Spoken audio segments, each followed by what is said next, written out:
হয় আমি বুজিয়ে নাপালোঁ, ছাত্ৰ সন্থাই বুজি নাপালে, কৃষক মুক্তিয়ে বুজি নাপালে, অন্যান্য AJYCPয়ে বুজি নাপালে, কৰ্মচাৰী পৰিষদে বুজি নাপালে, শিল্পী সমাজে বুজি নাপালে, জুবিন গাৰ্গে বুজি নাপালে, আৰু কতই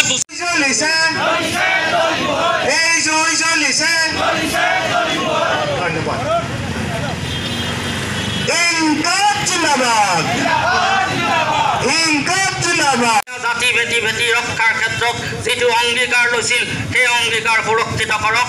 অসমীয়া জনসাধাৰণৰ ভাষা সংস্কৃতি ঐতিহ্য উত্তৰ পুৰুষৰ ভৱিষ্যত সংৰক্ষিত সন্মানজনক শ্ৰদ্ধাজনক।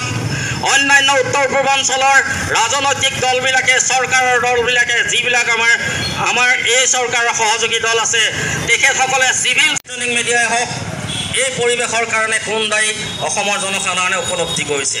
সমগ্ৰ অসমৰ খিলঞ্জীয়া জনসাধাৰণে যেতিয়া বিৰোধিতা কৰিছিল অসমৰ জনসাধাৰণৰ স্বাৰ্থত এই বিধেয়কখন আজি সমবেত সকলো ৰাইজক বৈপ্লৱিক শুভেচ্ছা জনালোঁ। এই ক্ষেত্ৰত আকৌ এটা কৈ থওঁ, আজি মাত্ৰ আৰম্ভণি, প্ৰতীকী মাত্ৰ 3 ঘণ্টীয়া এটা আন্দোলনৰ কাৰ্যসূচী। জাতি বিধ্বংসী এই বিলখনৰ পৰিপ্ৰেক্ষিতত এই দিশবিলাক উন্মোচন হৈছে। জাতি বিধ্বংসী বিলখনৰ